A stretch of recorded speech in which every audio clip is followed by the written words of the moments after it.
کنفرانس پارلمانی در لندن، دادخواهی شهیدان قتل عام ۶۷، سخنرانی ترزا ویلیرز و سمی ویلسون، قسمت سوم.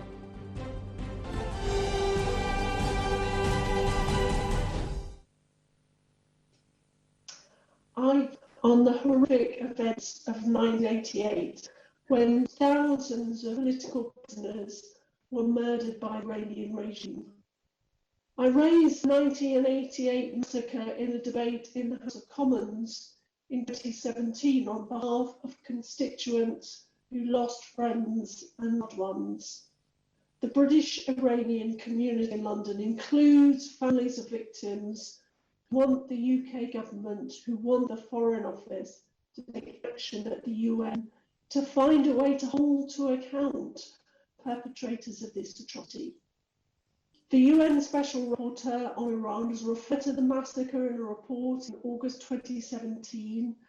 It seems that killings began with an order from the highest authority in Iran at the time.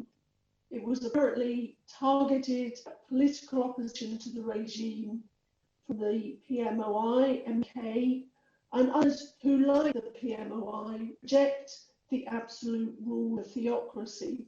People want a free, democratic, and secular republic in Iran.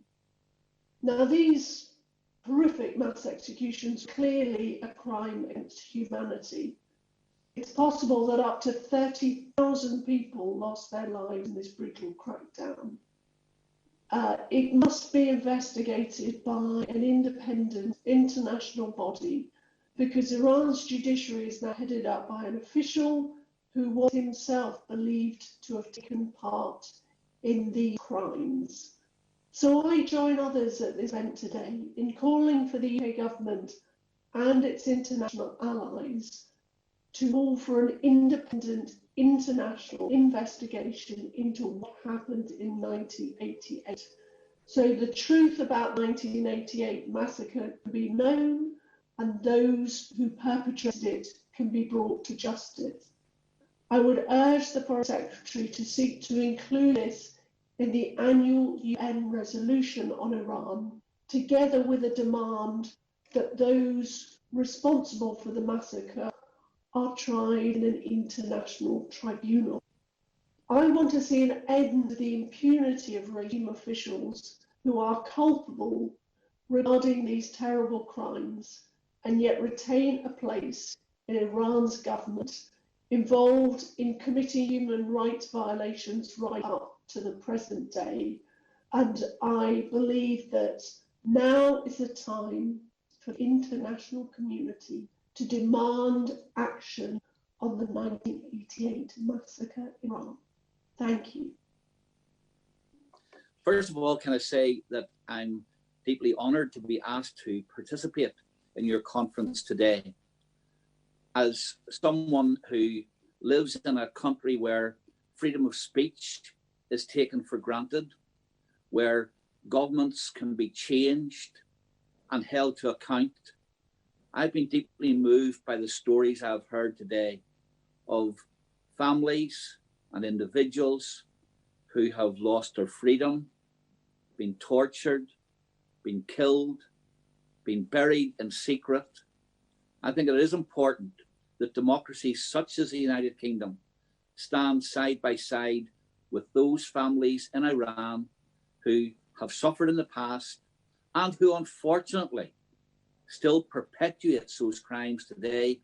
And we have heard about the protests in November of last year and the number of people who took part in those who have also been killed, disappeared, and have lost their lives because they dared to stand up.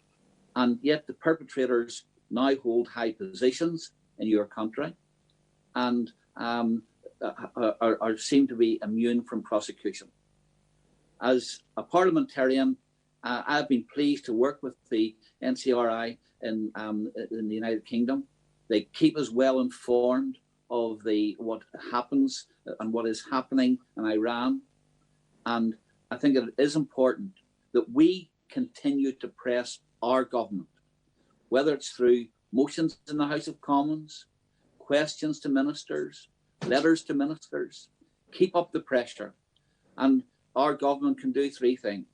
First of all, ensure that this is continually raised at the United Nations, that we have the ability to put sanctions on those individuals who have been identified as being part of these massacres, and most importantly, that we have an international inquiry, an independent inquiry. It is important, and I do believe that we do have obligations across the world to ensure that genocidal and dictatorial regimes are not allowed to treat their own people in the way in which we have seen people in Iran have been treated. And I believe that it is important that we don't turn a blind eye to what has happened.